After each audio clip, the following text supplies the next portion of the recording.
We also are looking at school boards for reforms. We did do the 12-year school board term limits. I think it should be 8-year term limits. I mean, the fact of the matter is you get in there, you have ideas, 8 years is enough to get your ideas in and to see some of the successes or maybe things you may need to change. Some of the people that are there, when you get in there for 20 years, you become entrenched. And so I'm a big believer in term limits across the board. I think we need it for Congress. I think we need it in a lot of different areas. I think our legislature works better because we have term limits, but the 12 years, better than nothing, but I think we can do better. So we're going to end up doing 8-year term limits for that. The members of the legislature are going to be working on this, require amending the state constitution, but the Constitution prohibits any type of party label on school board elections, and that had actually been construed as you can't even tell people what you are. A federal judge struck that down a couple months ago, but the reality is people should be able to run for office how they want to run for office. They have a First Amendment right to do that. They can identify with a party or not, and so they may work through a resolution to change it, but at a minimum, we want to embrace the idea that if you're campaigning for these positions, you can identify yourself however you want to identify yourself. And if that's with the political party, you're absolutely able to do it. I mean, what we've seen over the years is you have like counties, you know, in like Southwest Florida, like voted for me by like 40 points, and yet they're electing people to school board who are like totally the opposite philosophy, but those people are running saying that they're sharing the philosophy. Then they get on and they do something different. And sometimes it's hard without knowing because you have all these names on a ballot. So we want transparency. We want people to be able to do what they think is best and educating voters to the maximum degree. Good morning, friends. It is happening right now.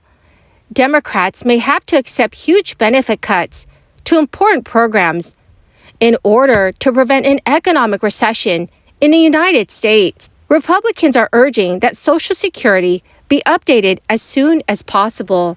And this could be bad news for millions of beneficiaries. Dear friends, please do me a big favor and watch until the end of this video to hear about all of these details. Also, to say thank you for being here every day and for being part of this community.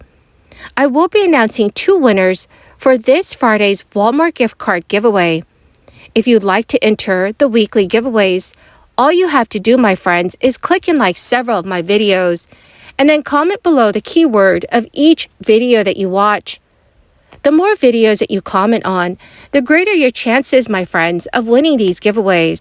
So all lawmakers in Congress are focused on addressing the United States debt ceiling.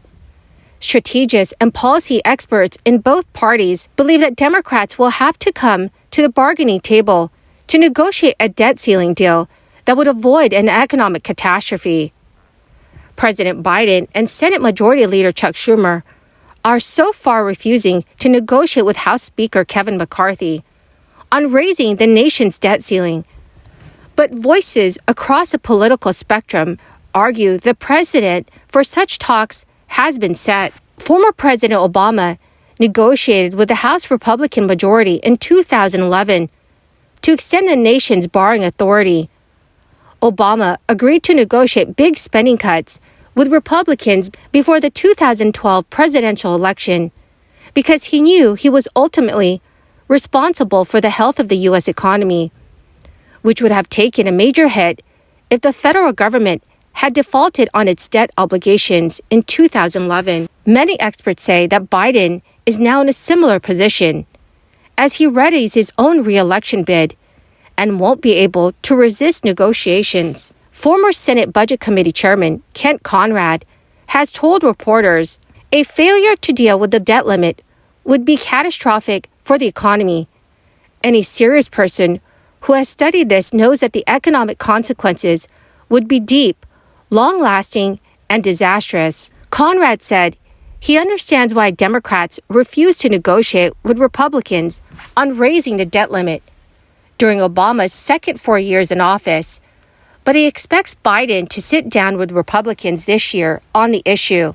Many experts have said that both Social Security and Medicare are headed for insolvency, But there is an opportunity to deal with some of these long-term challenges that are critically important to the country. Other Democrats also think a bipartisan negotiation will soon take place, though they predict that Republicans will not win the same steep spending cuts that they got from Obama a decade ago. President Biden so far is not getting tremendous pressure from his party to enter any negotiations, with the exception of Senate Democrat Joe Manchin. Senator Manchin, who is up for re-election in 2024, floated the idea of considering reforms to prolong the solvency of federal programs such as Medicare and Social Security in exchange for Republican support for raising the debt ceiling. Senator Manchin said, "We would put bipartisan, bicameral committees together to look at each one of these trusts and come up with solutions of how you fix it."